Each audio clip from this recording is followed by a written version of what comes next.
So we now move into the next part of our morning with our moderated session. I would like to introduce our moderator, who is my MA student at the University of Ottawa, Ashley Chen.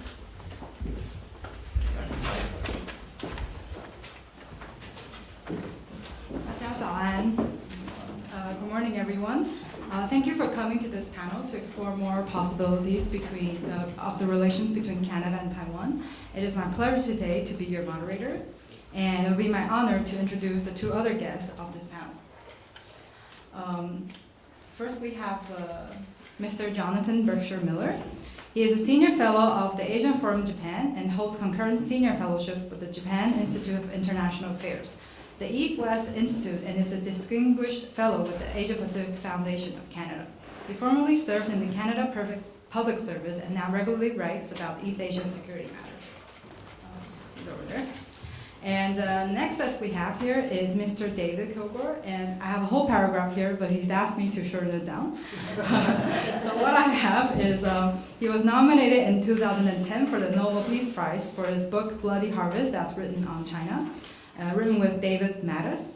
And as a senior fellow at the Macdonald-Laurier Institute, Mr. Kilgore was in Taiwan this past February and gave a talk at its Ministry of Foreign Affairs titled Time for Canada to Stand Up for Taiwan. Let's start our panel.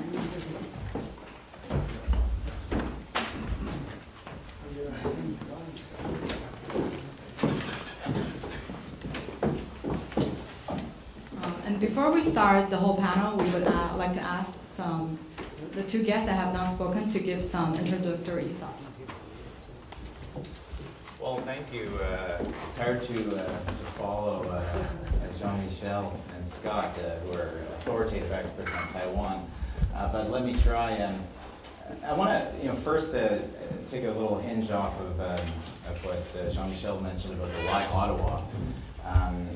We hosted an event, my institute, last month on the Indo-Pacific. And as we had a downpour of snow at the time, I think a lot of our out-of-town guests asked the exact same question: why Ottawa? We have a much better day today. But in all seriousness, I think this is an important question because I actually think it's great that you're here and not having the lovely champagne and everything else at AIT in Taipei. And why that's the case, I think there's two fundamental questions and two fundamental points that I'd like to address here. The first story is the Canada-Taiwan story. And I think that we've heard that from some of the remarks we've heard on the trading relationship, whether it's 11 or 10, we'll have to check the record books on where Taiwan exactly is in the trading relationship, but there's also a significant stock of foreign direct investment and well thought out foreign direct investment from Taiwan and Canada. But there's also a long-standing relationship in the multilateral realm, APEC. Taiwan has long worked with Canada in APEC. So there is the Taiwan-Canada story. But I think that why the TRA anniversary is very important and why Ottawa has a significant role here is that this is a broader issue about the rules-based international order. So when you look at what's been happening recently, we know what the speech from Xi Jinping on Taiwan, but this is not just a story about Taiwan. We see what Scott has mentioned about the East China Sea with Chinese ships consistently harassing Japanese territorial seas around the Senkaku Islands. This is also happening in the South China Sea. In addition to that, what we're seeing right now with China's Belt and Road Initiative, there are a number of questions, and we can kind of couch these into different areas. One of them is on the geopolitical. There's geopolitical mistrust, I think, about where China's going with its Belt and Road Initiative. The other issue is about sustainable infrastructure and sustainable investment and development in the region. So I think that when we're looking at the TRA and we're looking at a relationship with Taiwan, I think we need to look at the strengths of our bilateral relationship, but I think we also need to think about the values, the rules, and the tenets that Taiwan stands up for, which very much reflect how we want to see the Asia Pacific. A couple things that I kind of wanted to refer to and how we would lever this engagement and how I see the relationship going forward. The bilateral is important, but I think we're going to see increasingly Canada more and more engaged in this idea of the Indo-Pacific. And this is a term that is growing. There's a great embrace of this, especially Japan has embraced this. The United States now has moved from the pivot to the rebalance to the Indo-Pacific. Our Australian friends have long espoused this idea. And the reason I mention the Indo-Pacific and the reason I mention Taiwan is that we're not necessarily referring to this in a geographic sense or going back to a set of alliances. But why the Indo-Pacific is important and why Canada's role in the Indo-Pacific is important and where we can work with Taiwan on this is that this is fundamentally about the rule of law, values, supply chains, secure sea lines of communication. All of these are things that we share in Taiwan. So we've had discussions with my Taiwanese friends and also other interested stakeholders here in Ottawa about some of the concrete areas where we could see cooperation in the future. And one of the things that I think that some have consistently pointed out is Taiwan's very important role in the Pacific Islands. This is an area, I think, when we think about the free and open Indo-Pacific and where Canada can engage with Taiwan in the Indo-Pacific, infrastructure, to me, is one that we should not have risk aversion on. Taiwan has great expertise. Ambassador Chen as well has spent time in the Marshall Islands. This is something that is an area that I think that we can be investing in and is indeed a very sensitive issue. The last area that I wanted to mention, when we talk about security,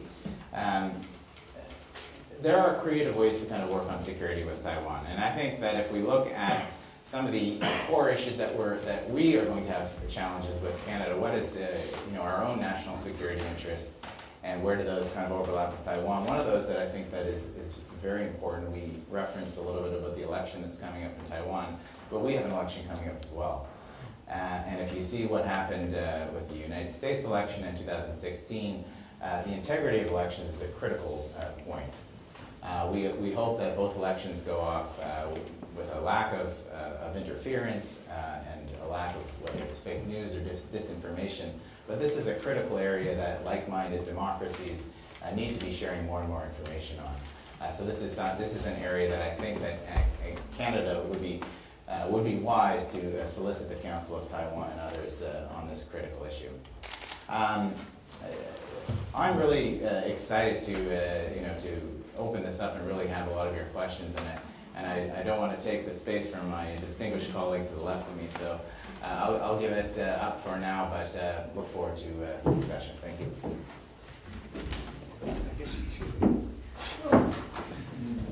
Sorry to stand up, but I was a prosecutor for 10 years, and prosecutors always have to stand up. So, would you please say when you make Only the independent ones. I guess we better not get off on that subject. Listen, Your Excellence, chers amis de Taiwan, des amis tous et toutes, a lot of points have been made by our brilliant speakers, and we're all going to get their texts, right? You're going to post them, Brian? Of course. Okay, and I would try to reinforce a couple of points. I've got a very limited time. There are almost 200 independent nations today, as you know. Taiwan is a major success story. It's one of the 30 parliamentary democracies. Before I forget, we have 110 members of parliament and senators now in the Taiwan Parliamentary Friendship Group. I've never seen so many people at Taiwan the other night. The room was packed, so congratulations. And I think that shows that people's minds are changing very quickly in Parliament Hill on some issues.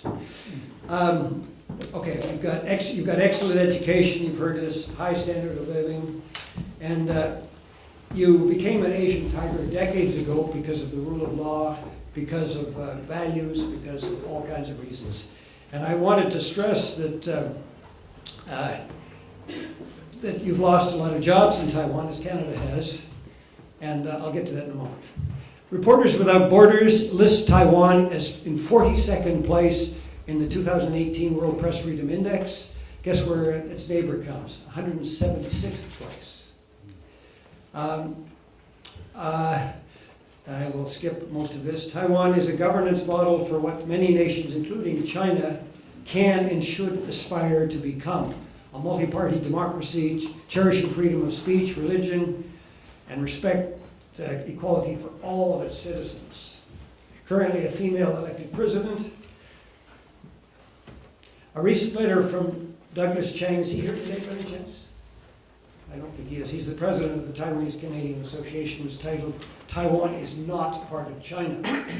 He urged the governments of Canada, the United States, and other free countries to support Taiwan as an independent nation and to support its admission to international bodies such as the UN, WHO, WTO, and the Olympics as a regular member. Quite understandably, the Taiwan-Canada group objects to Beijing's pressure to affix China to the names of Taiwan and so on, as you've all heard ad nauseum. I'm going to skip most of this. Oh yes, Scott Simon added here, or elsewhere actually, that Taiwan is an independent state with its own constitution and so on. And then you said this, Scott, quote, polls taken by the Shanxi University election study show that only 3% of Taiwanese people support unification as soon as possible, 3%. And I think you said it's also, was it 12.5% when China democratizes? 3%, please remember the 3%.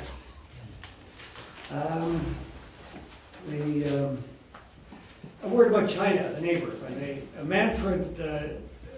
Jonathan Manthorpe stood here about 3 weeks ago with a marvelous book. How many of you have read it? Oh, please read it, The Claws of the Panda. Every Canadian should read it. It's a marvelous book. What he wrote a few years ago, and please listen to this. He wrote that China was full of variations of a Ponzi scheme. Quote, a local government without a functioning system for raising tax revenues and riddled with corruption sells development land to garner cash, first getting rid of the farmers living on the land. And the municipality has the power to instruct banks to lend the development company the money for the sale. So the local government gets its cash, the municipally owned company gets to build a speculative residential industrial complex, and all seems well. And then a short while later in the Financial Times, they wrote this, that a coastal city luxury apartments were being built for as much as 70,000 yuan, $11,000 then, a square meter, which is about twice the annual income for the average resident of that region. To finance a 150 square meter apartment in the whole building would consume every penny of a typical resident's income for 350 years. This was clearly a housing bubble which is getting ready to burst with enormous grief for many, many families.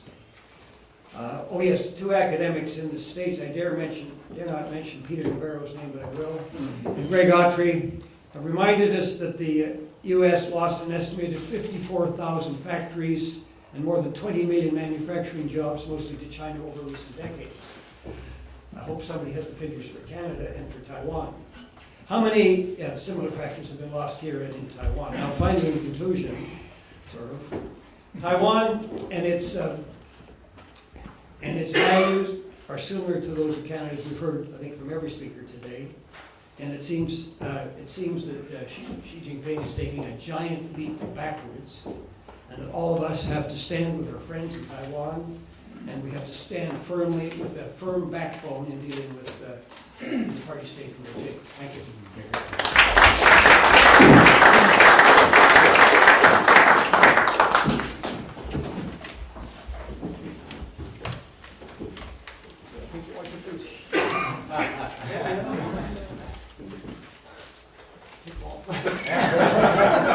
Find something.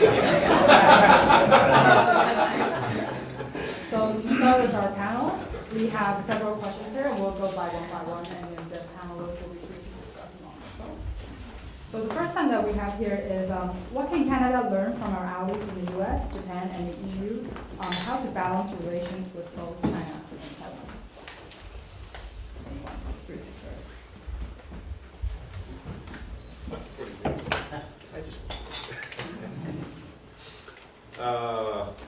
Is this one? Yeah, okay.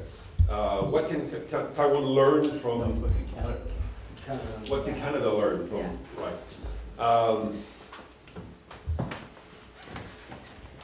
Right. Repeat the question, but I'm sorry.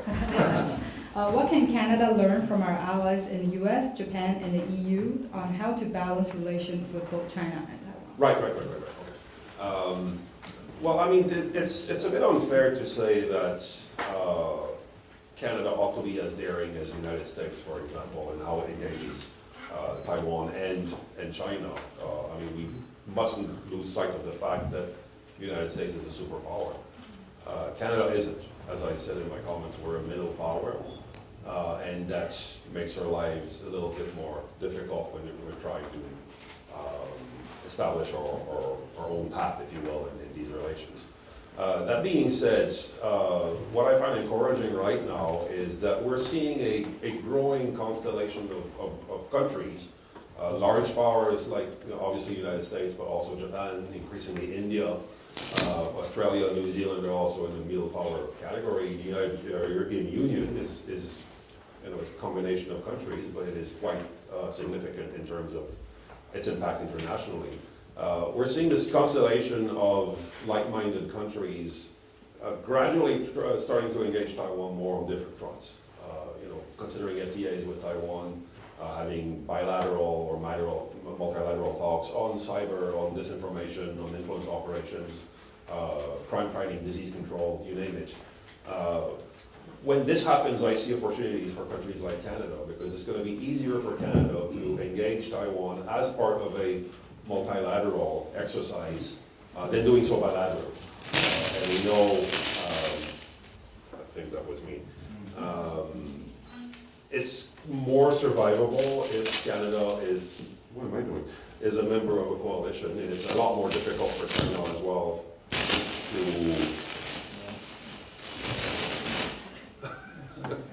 it might be the microphone in the back, I don't know.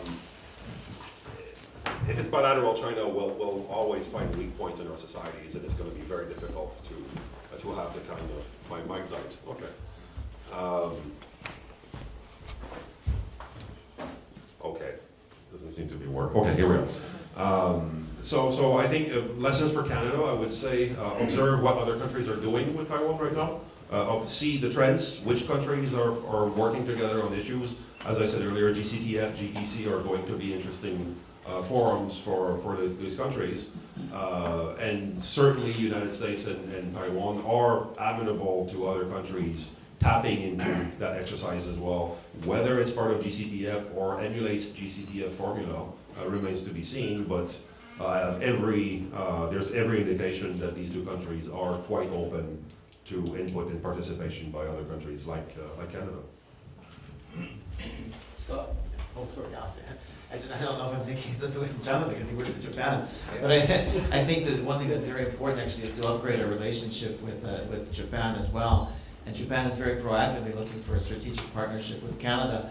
And I think that the Taiwan relationship should be a very important part of that, noting that Japan has had relationships with China much longer than any other country, and so because it's their immediate neighbor, we're going back hundreds if not thousands of years, and so they know how to deal with China and Taiwan. And so I would say that should be an important part of our strategic partnership with Japan as a priority. Yeah, Scott, I mean, I would echo that as well. I mean, I think one of the interesting, Jean-Michel, I think you bring up a good point, that context is crucial. And one of the things, I mean, the importance of this 40th anniversary, I think there's a lot of things that we can draw back into our own experience, but I think it's also important to not cling to that. And Jean-Michel, I think you kind of put that very eloquently, that, obviously the U.S. context is different. That's not to say that we can't have a stronger, more principled policy towards Taiwan, but sometimes it's almost unhelpful to compare ourselves to the U.S. in this context. And actually, there are others. I think Japan is a good model. Japan, also has a different context with Taiwan. But it's interesting when we think of some of the risk aversion that we have in our own policy towards Taiwan, and then you look at the Japanese model. If anyone needs to be risk averse when it comes to Taiwan, it's the Japanese. This is something of all the plethora of issues that Japan and China have when they sit down to talk. This is the one that when Li Keqiang was in Japan last year, this is the one thing that don't move an inch on Taiwan.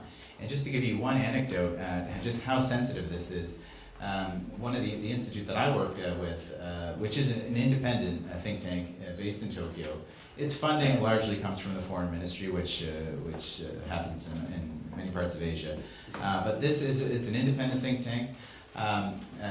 Even the idea of having fellows so we had Taiwanese fellows come from academia for about 3 months. We basically got demarched to Japan. The Japanese foreign ministry got demarched for that. So that is just how much pressure Japan has. And still, they've been able to kind of do more and more with Taiwan. A key example is the fisheries agreement in the East China Sea, which incensed Beijing, but was in the interest of both Taipei and Tokyo. So there are, to think that we're different from the US, but everyone outside of the US needs to be very risk averse, that's not necessarily the case. So I think the Japanese model is an interesting one to look at. So we'll move on to our next question. A lot of people in Taiwan and the world have been focused on Taiwan's President Tsai Ing-wen recently visited 3 countries in the Pacific, which is Palau, Nauru, and Marshall Islands, with a layover to Hawaii. How would this trip symbolize the importance of international ties with Taiwan, and what can we learn from it about future relations between Canada and Taiwan? Okay, you gave me the microphone, okay. Well, I mean, full disclosure, I worked for 2.5 years for Tsai Ing-wen, but I don't work for her anymore, so I never spoke on behalf of her anyway. I mean, again, it's the layover in Honolulu and all that, and the visits to Pacific Islands is, I mean, it's part of Taiwan's soft power as well. It sends all kinds of signals. What we're seeing a lot more nowadays is efforts on the part of anti-Tsai elements in Taiwan and China to distract from those highly visible visits overseas. It was fascinating in Taiwan. President Tsai was visiting official diplomatic allies in the Pacific, and there were all kinds of things happening in Taiwan and back in the United States and all that. The reporting in Taiwan on her visit was next to nil. And everything was, especially on 3 channels that I shall not name here, a certain mayor in southern Taiwan, and I believe you are from that city. That mayor is in Ward, and basically reporting was completely hijacked so that all the good things that the government was accomplishing during that visit and interactions with society and whatnot were practically ignored. So I think what the strategy is that's needed for Taiwan now is find ways to amplify that engagement when it happens and to counter that misinformation, that disinformation, the fake news, computational propaganda and all that's being used to basically erase Taiwan's activities with those countries. Again, with the United States, it's a bit of a different story. When the Taiwanese government engages the US, you're going to get a substantial amount of reporting back in the United States, and you're going to have members of Congress come out and say supportive statements and all that. But when engagement occurs with other countries, oftentimes it goes underreported, and oftentimes it's also at the request of the government involved as well. And in that regard, the Tsai government has been pretty wise in understanding the limits of what those governments were hoping to accomplish. And in the past, we've had administrations in Taipei who, the moment they had engagement with a foreign country, it would make headlines in all the media in Taiwan, then the said government would be alienated, and the possibilities for constructive engagement would disappear. So you need to strike a balance between constructive and visibility when that is possible. So I recently wrote about this, so I would encourage you, if you want more details, to look at the CIPS website. I've got a blog there about this. But I think this trip was a very important trip for Taiwan to Palau and the Marshall Islands that are independent countries in free association with the US, but also trips to Nauru and to Hawaii. And it's important for 2 reasons. First of all, Taiwan has about 525,000 indigenous people who are Austronesian. And archaeological and linguistic evidence shows that Taiwan was the origin of the Austronesian migration throughout the Pacific and Indian Ocean. So these people are related to the indigenous peoples of Taiwan when she's meeting with them in the Marshall Islands, in Palau and Nauru. There's a kinship there, as far as Hawaii and Easter Island, and the Maori of New Zealand. So there's a kinship there, which I think is very important as we look at the Pacific as a region.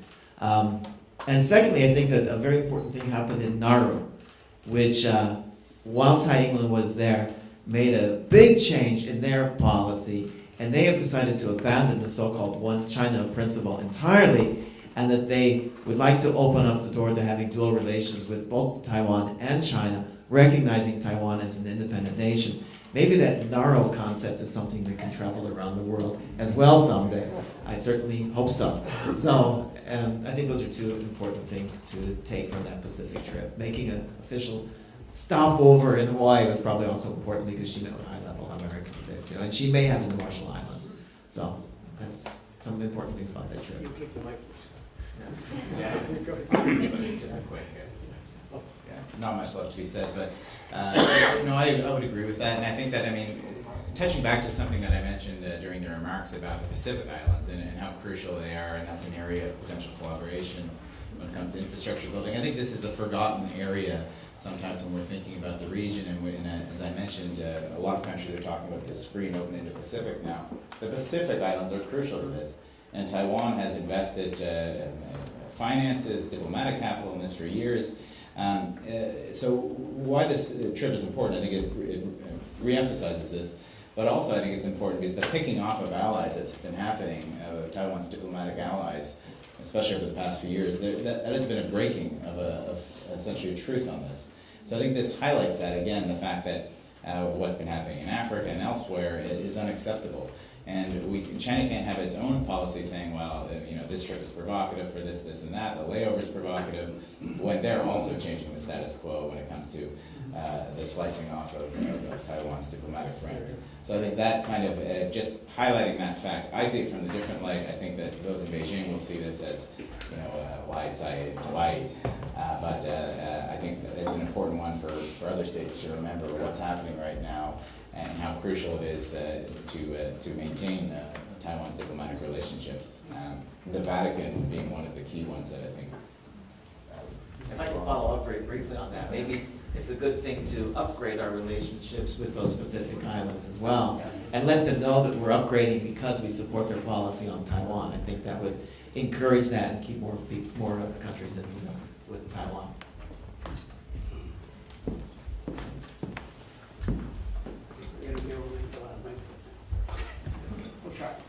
Okay, moving on to the next question. The next question we have here is more on the security part. So what are the security implications of upgrading the relations between Canada and Taiwan, which I think with the former question we've answered already a little bit. Okay, let's test the microphone again. Canada, Taiwan, for years Canada has explored, been looking for ways to sell more defensive technology to Taiwan with certain degrees of success. One thing that I've seen is, again, and that stems from a general misunderstanding of what Canada's One China policy is. Oftentimes you would have officials in export control agencies at Department of National Defense and other areas who will simply tell you that it's impossible for Canada to sell defensive equipment to Taiwan or to engage militarily with Taiwan because we have a One China policy. And I constantly refer them to the text of the one over establishing of diplomatic relations with the PRC. There's absolutely no language contained in that document that says that Canada is unable to do these things. So I think one exercise when you want to talk about greater role for Canada, Taiwan security cooperation, first and foremost, do your homework here in Canada. And the decision makers and academia and the media need to know what is permissible within the ambit of our One China policy. And it's fascinating how many things that we can do and the kind of weaponry that Canada could be able to sell to Taiwan, or the kind of cooperation that could occur between the two countries. It hasn't happened again, and this has been said repeatedly this morning. It's risk aversion, and there are certain agencies in Canada that are absolutely terrified of their shadow when it comes to engaging Taiwan. And I see absolutely no reason why this would have to be so. And again, I'm optimistic because more and more countries do this. More and more Ottawa should be amenable to doing these things as well. I mean, you want to talk about a government that's afraid of engaging Australia has been one of them. It's been notorious for being terrified of engaging Taiwan. In the past couple of years, they have gone through their whole phase with Chinese influence, the Four Corners Report, and all kinds of controversies in Australia. This has compelled them to reach out to Taiwan on cyber, on disinformation, on short power, and they're doing that very intelligently, but more and more you will have senior officials engaging senior officials from Taiwan as well. And it's utterly, it's constructive, it is in the interest of the Australian government to do that. And they are doing it, and they're surviving it, notwithstanding the fact that China is putting a hell of a lot of pressure on Canberra not to engage in these things. So again, that goes back to my main point, the more countries do this, and if the approach is multilateral, it's completely possible to engage Taiwan on all these levels, including defense cooperation. Yeah, if I could jump in on that too. I mean, I would agree. I mean, I think first I would reframe the question. I mean, I think it's what are the security implications of not engaging with Taiwan? Because I think that's actually an interesting one. If you think of, obviously, every little step we make in a certain way, we're going to have potential repercussions, whether they're in the diplomatic sphere. In the security sphere, I think, we have to worry about cyber intrusions. I think that's something that is going to be an issue potentially due to some of the current issues in our relationship with China. But that should not be an impediment to us. That should not be because China is going to be upset with us and is going to react in certain ways. That should not impede our relations with Taiwan. But what I think is important is that going back to that beginning and reframing that question is there are things that we're losing out on in security terms by not engaging with Taiwan. And one of those examples, so I think Jean-Michel or Scott mentioned tourism, and the huge benefit, we have a visa waiver program with Taiwan, which is excellent because we have the dividend of that is that we have a lot of tourists, a lot of positive income coming, and a strong people-to-people relationship. The negative element of that, when you don't have good security cooperation, is you don't really have a solid information sharing channel. Is it being done creatively in different ways? Yes. But is that an effective and long-term scenario to maintain your security? And one example I can give you of that is the abuse of that visa waiver program through the mainland. And that's something that has been happening over the years. I think that those in bureaucracy have been trying to kind of find ways to mitigate those risks, but those are real risks. And I think those are areas that we need strong security cooperation. I think it even goes back to Interpol and other areas that just makes sense, not from we're doing this because Taiwan is like-minded, but it's in our own national security interests. And I think that when you reframe it that way, I think you get a bit of different perspective.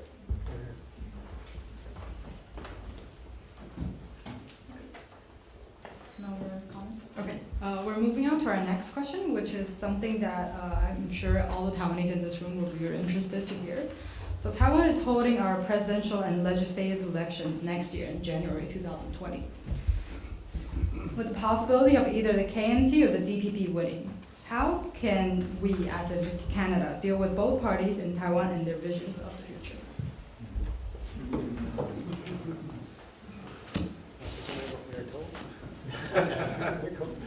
Well, I mean, there's so many questions right now. We don't even know who the candidates are going to be. That's the main issue. Assuming that Taiwan is the candidate going into 2020, if he were to be reelected, it's going to be continuity, more of the same, desire to engage, stability, predictability, commitments to stability in the Taiwan. It's happening again. If the KMT comes back to power, it's a contingent on who the candidate is going to be as well. If it's someone like Toledo and Eric Chu or Wu Denyi, it would be, for all intents and purposes, a return to modern geopolicy, a bit of a greater focus on China, but also open to engaging the international community. Not to the extent that we've seen under Taiwan, but still a continuation in that regard. If we were to have, as I referred in my remarks, an outlier who became the candidate, someone like the mayor of the city that you're from, who is KMT, but is very much an outlier within that party, who has made it very clear that he wants to deepen the engagement with China in ways that seem to be quite opaque as well. That would be quite troubling, because my sense is that would come at the detriment of Taiwan's ability to engage engage on all the levels and all the things that countries like Canada benefit from, and that should be augmented. So these are choices that obviously, even if I'm a permanent resident in Taiwan, I cannot tell the Taiwanese who to vote for.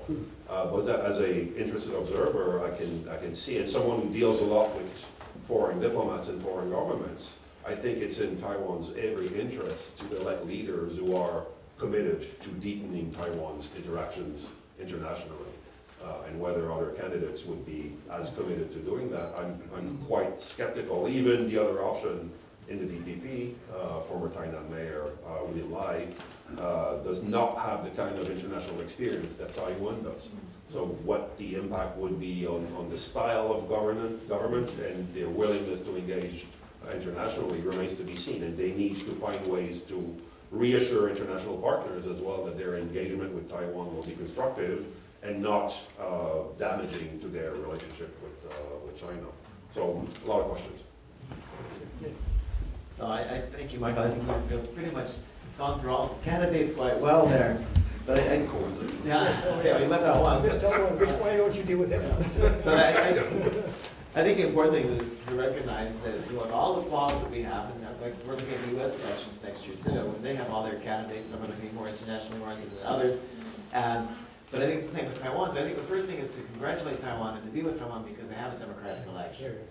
And then I think that no matter who wins the election, we have to do our best to support them to the extent that we can. And supporting them will also mean, in some ways, communicating our worries to them and also communicating our support to them as a democratically elected leader, no matter who it is. And if it is a more independent-minded person, like one of the two DPP candidates, one of them might be pushing the envelope in a way that makes other countries feel uncomfortable, but we have to let them know we support that. We support their efforts to be more autonomous. If the other party wins, even if we have that mayor from Kaohsiung, and even if he does what he says he wants to do, which is to create some kind of a agreement with China, we have to support that as well, so that he's stronger in his negotiations, and to make it clear that we want something that protects Taiwan's human rights and democracy, and we support that. But we also won't support any backwards move on democracy and human rights. Just for fun, the candidate that is unmentioned, I was told when I was there that he hasn't got a chance of being elected. Either one of you want to make a comment on that or not? Okay. Cohen's the current mayor of Taipei, who does not belong to any political party. There were rumors for a while, and I mean, you know, Taiwan is a bit like the Middle East. There's so many rumors. There were rumors that for a while he was Beijing's preferred candidate for elections in Taiwan. If you look again throughout history, candidates who did not belong to consolidated political parties oftentimes spell trouble for democratic consolidation and all that. Now, a whole new set of rumors is that he's fallen out of favor with Beijing, and that spot has been taken over by Macdonald-Laurier.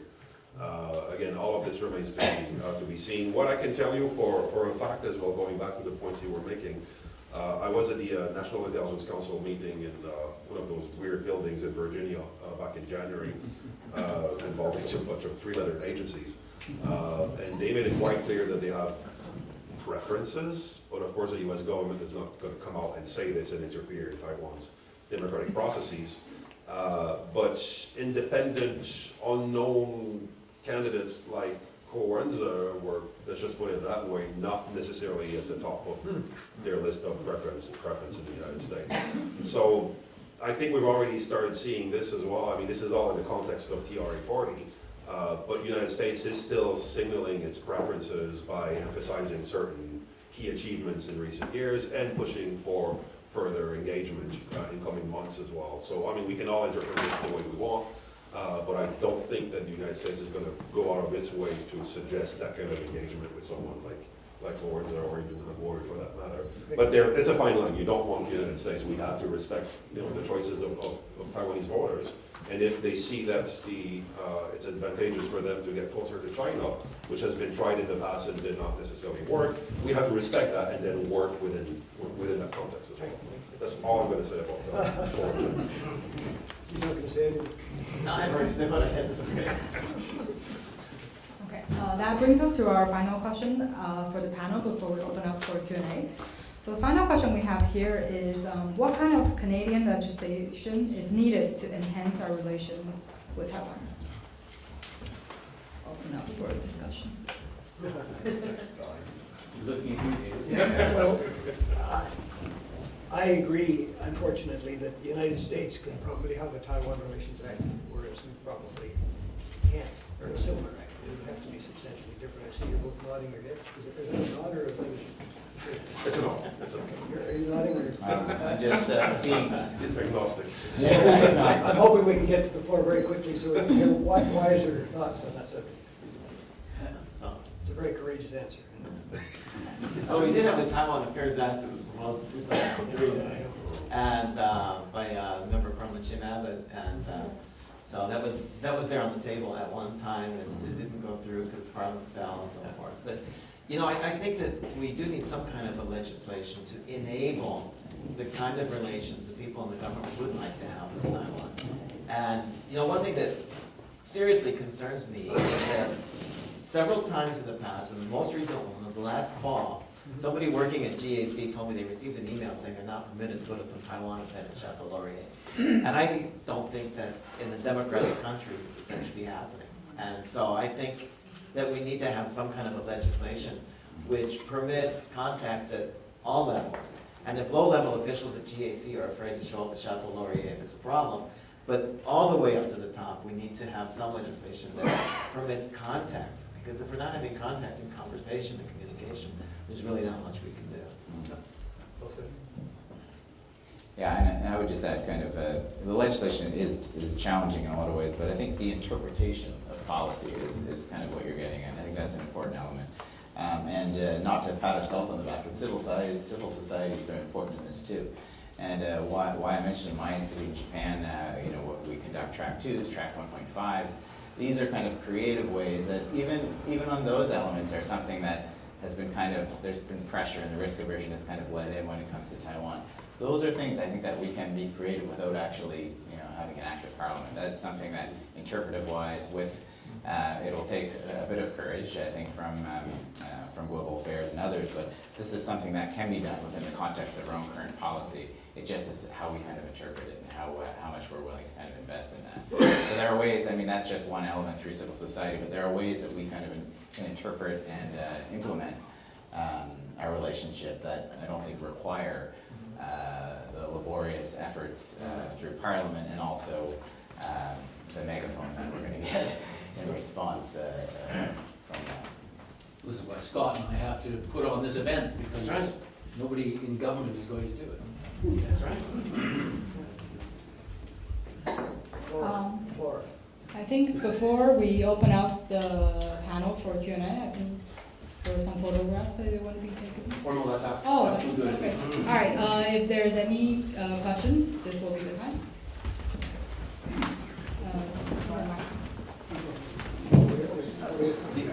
The advantage of this being my institute is when I raise my hand, I get the mic. So I'm just going to wait until David's mic is fixed. So it seems to me that there is in the background of this whole conversation a looming presence. And it seems to me that that looming presence goes right back to, a comment I saw the other day from Dick Fadden, former head of CSIS and former Deputy Minister of Defence of Canada, who said in the context of the debate around Huawei, he said, you know, I hope Canada doesn't forget that we are part of the West, you know, that we are part of a larger alliance that not only shares values but has an institutional structure and a commitment to promoting certain interests and values both domestically and internationally. The reason I mention that is because we're having a conversation about, I think, about what the West should do about Taiwan and about China. And traditionally, when we have a conversation like that, we would have looked to the United States for leadership. And I think part of the reason that we're having this conversation, okay, so what should Canada do, what should Japan do, et cetera, is because there is right now a vacuum of leadership from America.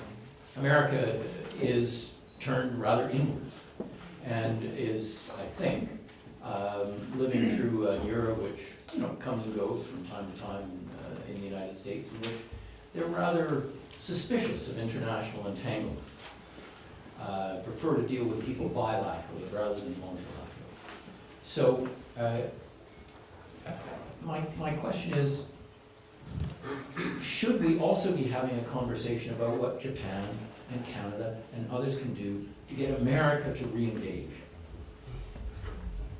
Rather than asking ourselves, what can we, because I think Jean-Michel quite properly says, well, there's limits to what Canada can do.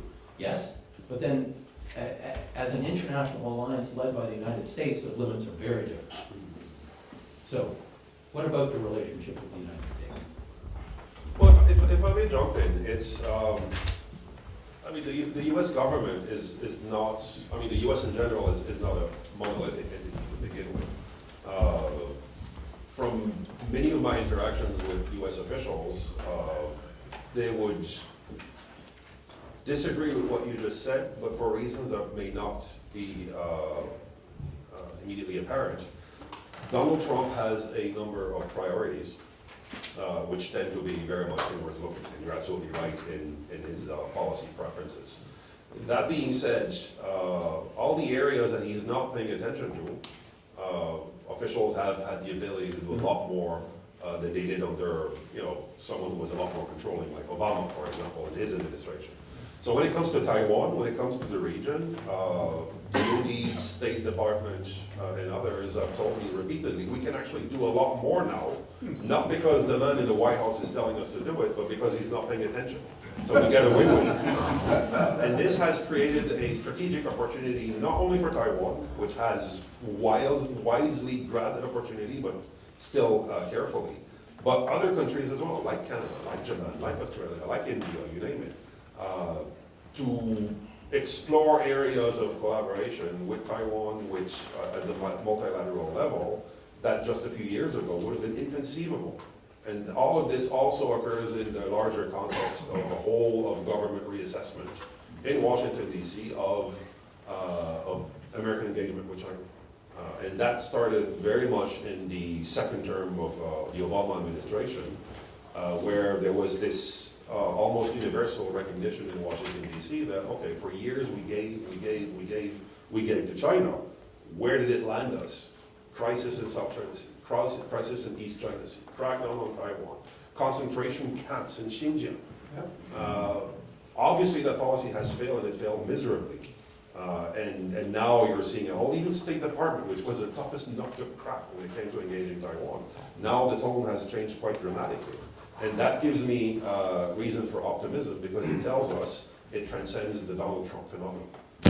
When China accuses the United States of doing this and that with Taiwan because of Donald Trump, it's preposterous. Well, it's because of Donald Trump, because he's not paying attention, not because he's directing the U.S. government to do these things, right?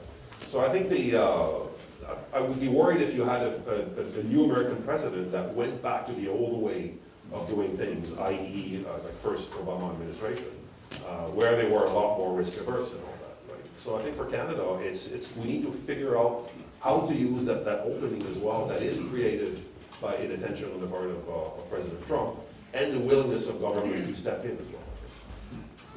You will recognize that inattention by the president is not American leadership. Oh, it's not leadership on the part of the American president. And if I could just jump in there too, I agree with everything you said, Jean-Michel, but to be a bit pessimistic on that, you can't divorce the issues of what's happening in the U.S.-Taiwan relationship with the broader issue of the U.S. regional strategy, the Asia-Pacific, Indo-Pacific, however you refer to it. And I think that you're right when you think, especially in the first term of the Obama administration, some of the risk aversion, whether it's in the South China Sea, even in the East China Sea, and more broadly with China, there was a lot of focus, whether it was on getting climate across the finish line, a lot of focus on how do we manage this relationship. Where the hole in this argument comes, and I think this is the big problem that we're going to have to deal with, and why we're having to look very much in a mini-lateral context of middle powers, or however you frame it, Canada, Japan, Australia, India perhaps in some context, is this amorphous idea of credibility, U.S. credibility. And this is a tough one to pin down. This has taken a massive hit. globally, but especially in the Indo-Pacific. And a couple kind of examples I can point to in this. I think we might have discussed this a little bit before the event, but the Singaporean Prime Minister, before the election, the US election, when TPP was still a thing, at least in a 12 sense with the US, he said, if the US pulls out of the TPP, who can trust you anymore? And they did pull out of the TPP. Perhaps if Secretary Clinton was president, they also might have pulled out of the TPP, but maybe they would have went back to Congress and kind of changed a few things and did it differently. But it's not just about the TPP, it's about the type of speeches like in Da Nang when Trump went and made this kind of fair and reciprocal trade, this very kind of transactional approach to Asia. And Shangri-La, which we talked about before, the kind of Premier Security and Defense Summit, when James Mattis was still in the cart, one of the few, as people say, one of the few adults that was left in the administration, now gone. He did an excellent job in both of his speeches at Shangri-La, but one of the core questions that actually came from a Canadian was, they said, in the US we trust, in James Mattis we trust, in Trump we don't know. And I think this is this factor that, so there are a lot of positive things happening in the bilateral relationship, a lot of things that we need to applaud, and long time coming, especially when it comes to Taiwan. But I worry, where does that kind of come into this broader context of what's the US thinking in Asia? What's the US thinking more broadly when it comes to alliances, when it comes to its commitment internationally, from a trade and security perspective? So that is, it's a big picture, and a lot of parts have been better, I think, by the Trump administration. They're doing more freedom of navigation operations in the South China Sea. That's great, but that's not a policy. That needs to be done in a more comprehensive and rigorous way. So that's my kind of more negative take on it, but I do agree with some of your points. I think we have a question. I have a quick comment and also definitely a question. I think I'm a pretty ordinary Canadian. What I mean by that is I'm not a diplomat, I'm not a businessman, I'm not a farmer either. But I think that hopefully I represent Canadians a little bit, but I also feel that I'm a little bit of an internationalist as well, since I've lived in 6 different countries long enough to have some feeling towards the culture.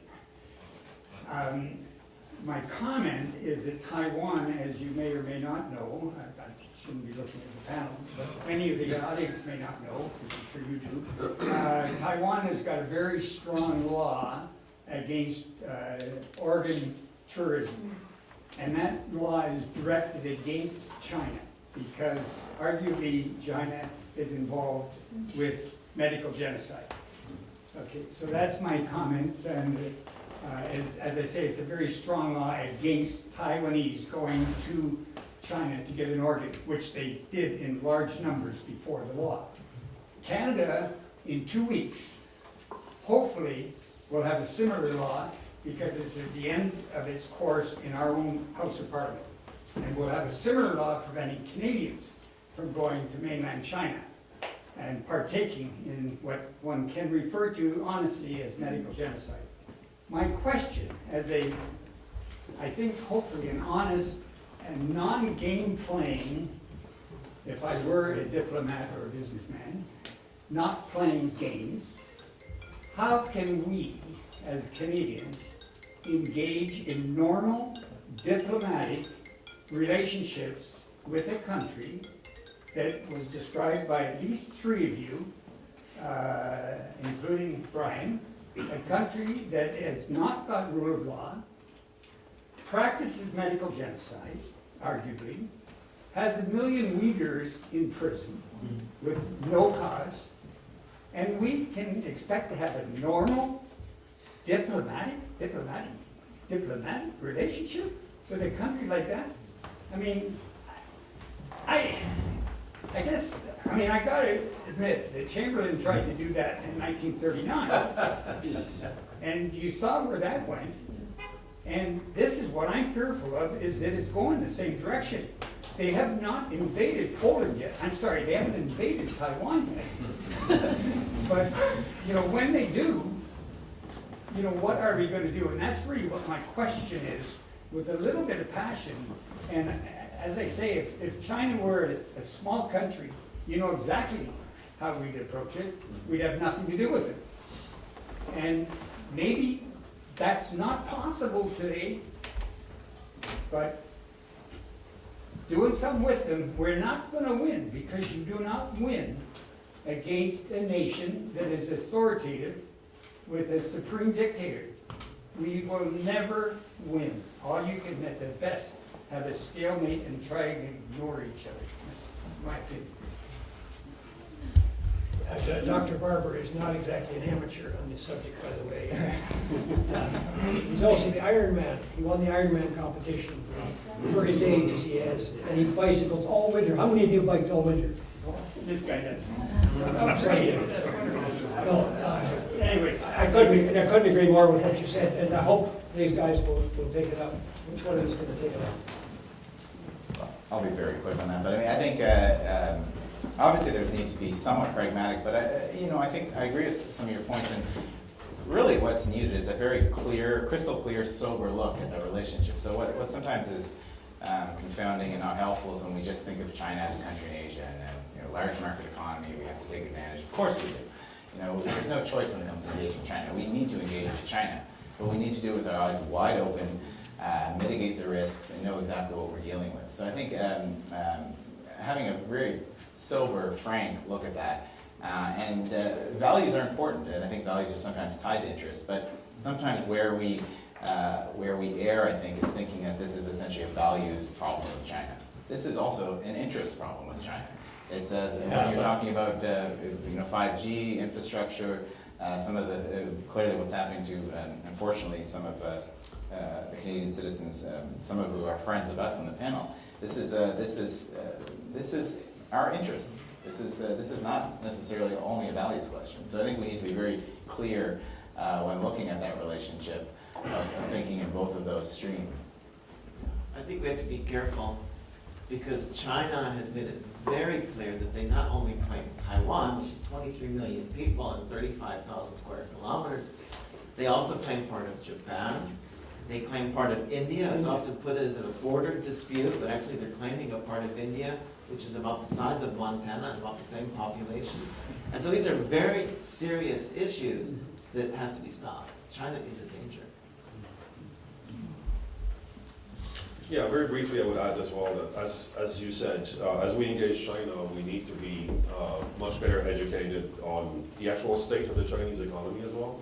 I mean, it's difficult to be very educated on the state of the Chinese economy because they're not exactly transparent about the numbers and all that. But I think a greater awareness would probably militate against the kind of engagement that we've seen in recent years, and the reason why so many companies were had by the Chinese is that everybody believes that the bad examples from the past applies to other companies, but certainly not mine, right? And I mean, the Taiwanese have gone through that cycle, and they're still going through that cycle as well. But greater awareness about all the inherent contradictions in the Chinese economy and Chinese society. When 2/3 of China's millionaires are either immigrating overseas or thinking of going overseas, that speaks volumes about confidence in the Chinese economy, or the confidence of those individuals to continue making a good living in China. The reason why the children of princelings are all being educated in the West, and most of them choose not to go back to China, again, that says a lot about perceptions of what's going on in China. And which leads me to my second point, as a way to, I would say, ameliorate our engagement, or the nature of our engagement with China, I think we could do a much better job of reaching out to the Chinese in our own societies as well.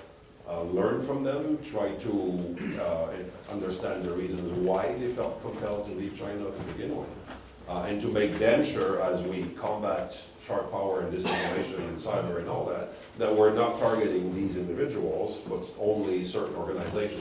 So our intelligence agencies, our universities, our society should do a much better job reaching out to Chinese immigrants in our societies, and Canada has a good number of them. So does Australia, New Zealand, United States, and find allies in those individuals who oftentimes feel isolated within their own Chinese communities. The Chinese who immigrated to Canada, Australia, US before the demise of the KMT in China are, they're not pro-CCP. They're Chinese, they're pro-Chinese, but they're certainly not proud of what the government in Beijing is doing on their behalf nowadays. So there's a lot of allies in that group of people that we should learn from and reach out to. and get ideas and input on how to better deal with China. If there's people in Canada who understand China at best, it's Chinese immigrants in Canada, and they have the cultural, linguistic tools to do that. I think we have one question here, and then. May I stand up? It's Cincinnati, Taiwan. My name is Chung Sen. I was born in Taiwan and been in Canada for the last 50 plus years or so. My question is actually, I'm really impressed with how the panel expressed your knowledge, understanding, and insight into Canada-Taiwan relationship. However, all that is very academic. We've experienced it over the last 40 years since Canada broke off relation with Taiwan. My question actually is more directed at David, and you serve in Parliament. How do we enlighten and embolden our members of Parliament to take a step that we can put a piece of legislation on the table that doesn't fall off like Jim Abbott's piece of legislation, that continually puts some pressure on us to recognize the importance, the strategic importance of Taiwan, both as a trading partner and as a national defense, cybersecurity partner in the Asia-Pacific region? Yeah, thank you very much. That's a tough question because as Jonathan's book points out, Claws of the Panda, it was the Mish kids that since the 1880s have been in China, and their descendants all speak perfect Chinese, and they have been lobbying hard to make sure that whenever there's a conflict, we get along with China, the government of China. And they did very good work in that regard, I think. But now we're at the point where terrible things are happening. 2 Canadians are languishing in a prison with human conditions, I gather. And Ms. Mung is moving back and forth between one of her 2 mansions in Vancouver. Well, I had constituents who invested their life savings in a pharmaceutical plant near Beijing, 2,000 employees when they bought it. They ended up losing every penny of their investment. The Chinese ambassador wouldn't lift a finger, couldn't lift a finger for it. The Canadian ambassador couldn't lift a finger. If I won the lottery tomorrow, I wouldn't invest a penny in China. And all these so-called businessmen and women who think that China's the place, the Shangri-La for their investments. I wonder if any of you have got any investments in China, and wonder how much you've lost in your investment. Well, I mean, it's nuts. We've got to get, as somebody said in the Global Mail the other day, we've got to get people with some backbones who are dealing with things. That's the only thing they respect.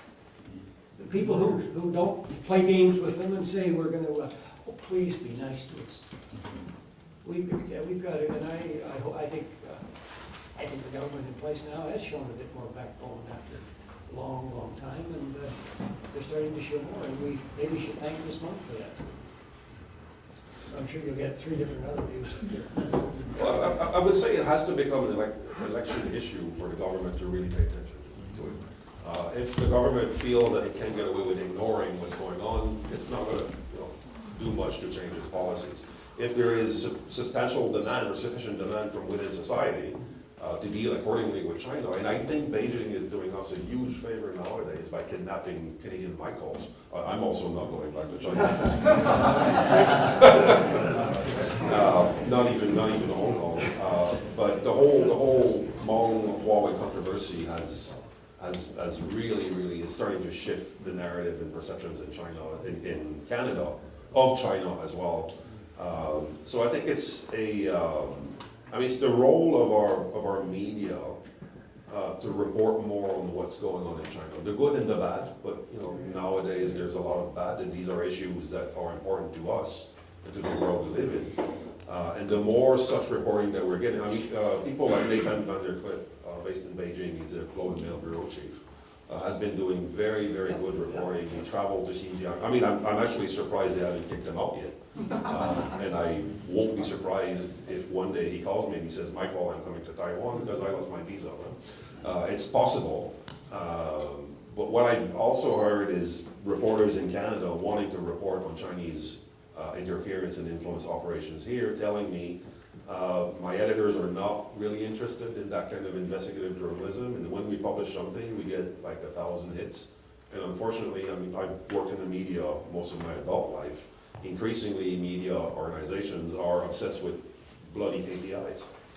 They want hits, they want volume, they want traffic. So if media operators don't see much interest in the kind of articles that people in this room would be seeking in the media, then chances are we're not going to get a lot of reporting. Once Beijing starts kidnapping Canadian nationals, it's a whole different ballgame. You know, I've been seeing reports that China is drawing lists of other Canadians who could potentially be kidnapped if that controversy, that dispute between Canada and China continues and intensifies.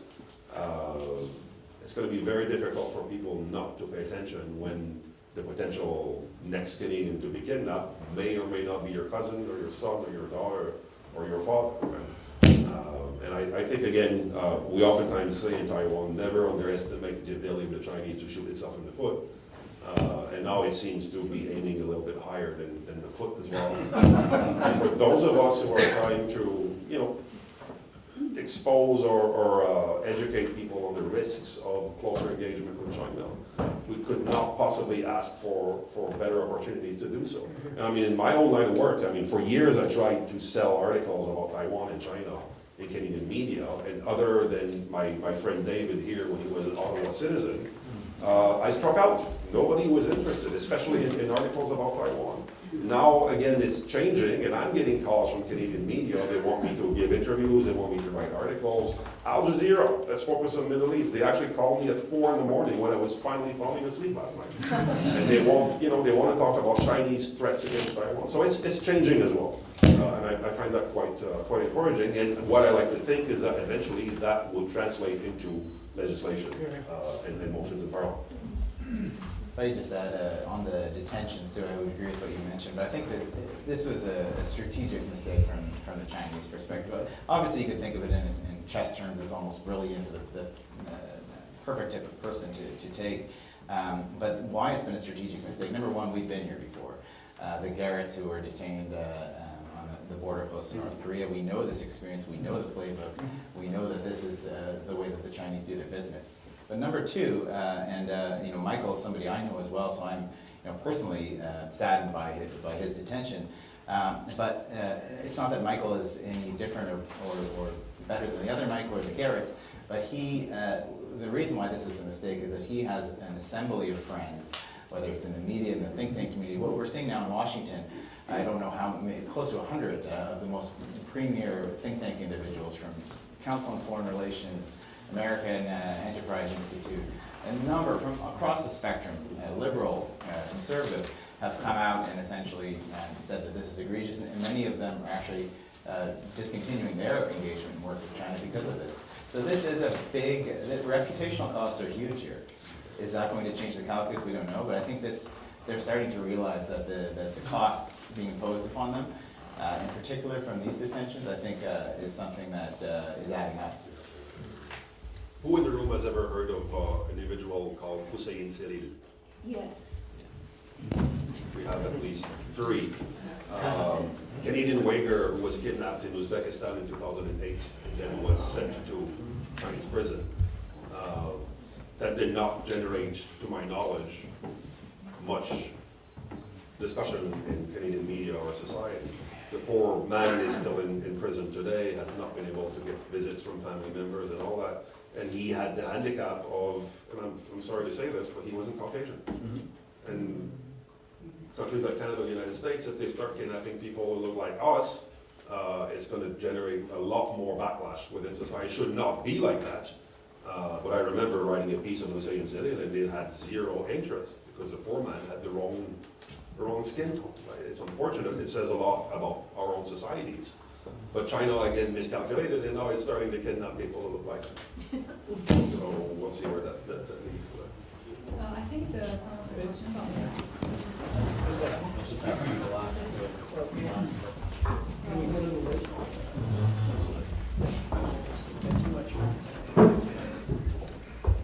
I wonder, Scott, you mentioned the indigenous population of Taiwan. And one of the things that strikes me that China doesn't recognise that it has any indigenous people.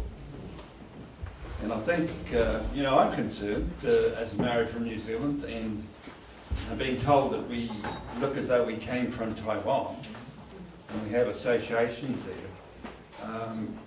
And the indigenous world needs to be recognised, and the United Nations Charter on Indigenous Rights should be highlighted. And I wonder, China, excuse me, China has come into Canada.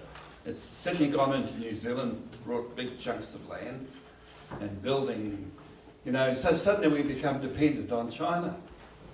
And so what are we doing? Losing our security to a country that doesn't support democratic rights. So I'd like your comments on taking the Indigenous card. So I'll take that. So thank you very much for that question. I think it's very important. To begin with Taiwan, is that Taiwan has 16 officially recognized indigenous people, 525,000 people whose traditional territory encompasses 50% of the island, so half of the island. And so I think that the indigenous issue is very important there. It's crucial and should be brought up. If Taiwan were to become...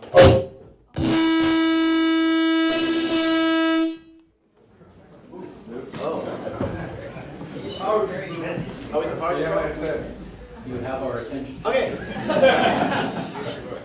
Shall I continue? I can use my voice because I'm a professor. I'm used to doing that. But, if right now Taiwanese indigenous people, they've got protest movements going on, they've got all kinds of things going on for their rights. If it were to become part of the People's Republic of China, that would be over. Because China not only claims Taiwan, but China claims that there are no indigenous people anywhere in China, which they say includes Taiwan. And so those groups that are in a process now of indigenous resurgence and claiming their rights, that would suddenly be silenced. And I think that would be one of the greatest tragedies. Here, here. Do we have time for another question? Sure. Okay, one more. Hi, thank you for presentation, for discussion.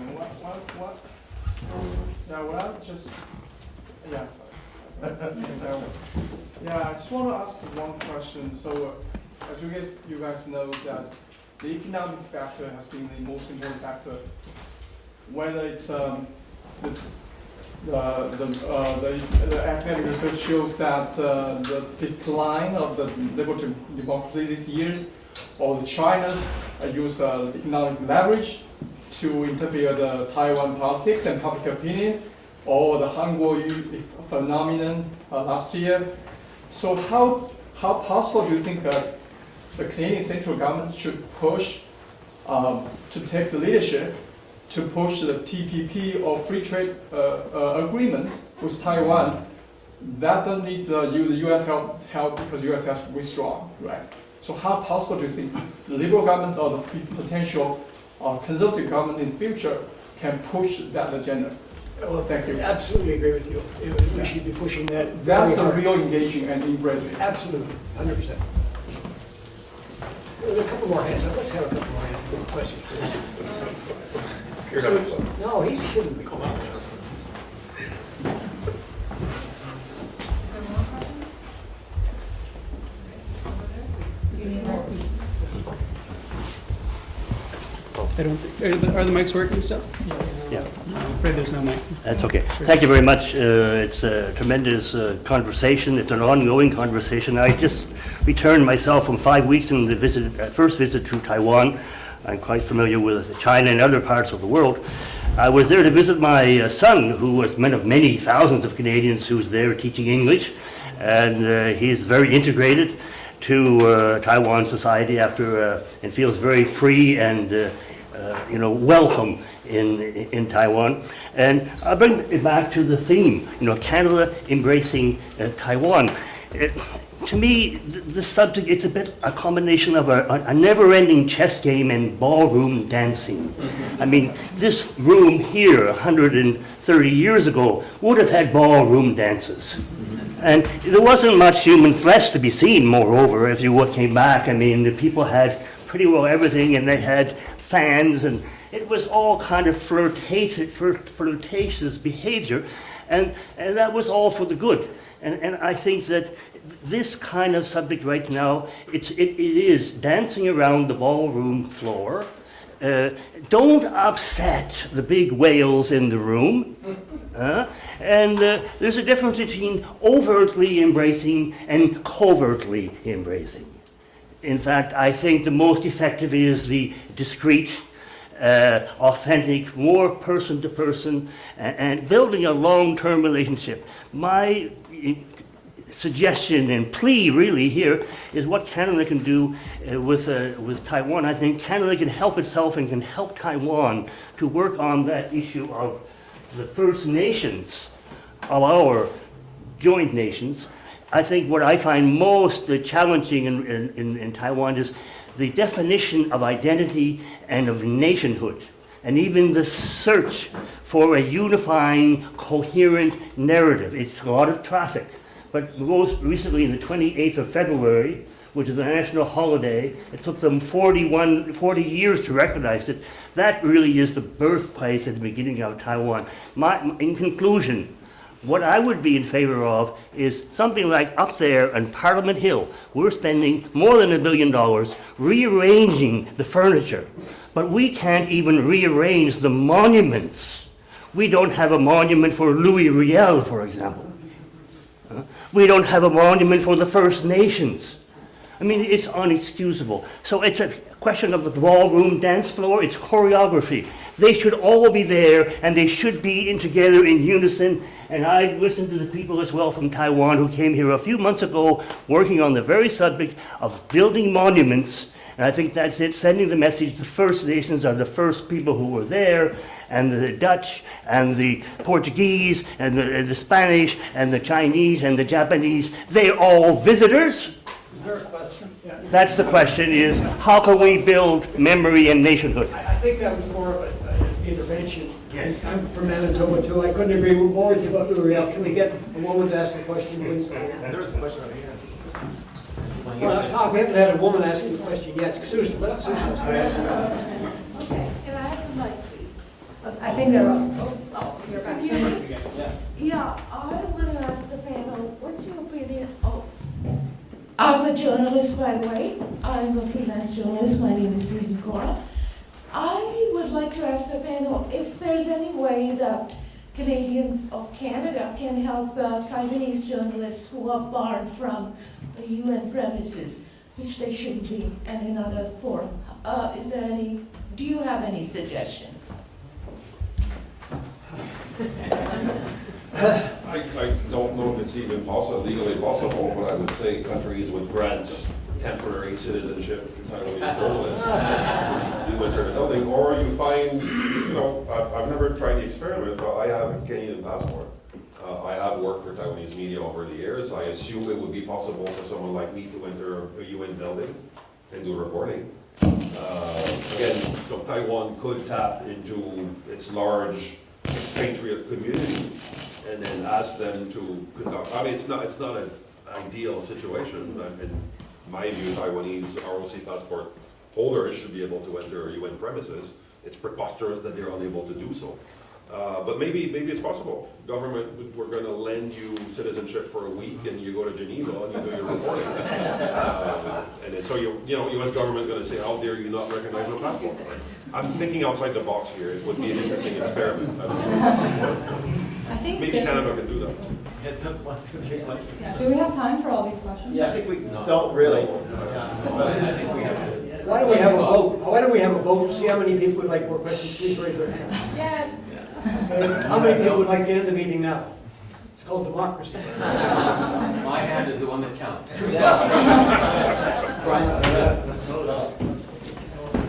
We've got time afterwards for private conversation. We can have more events like this as well. This doesn't have to be the last one. We'll have more with the Taiwan chair. So anyway, we do have to, we can answer privately afterwards. So thank you all for coming.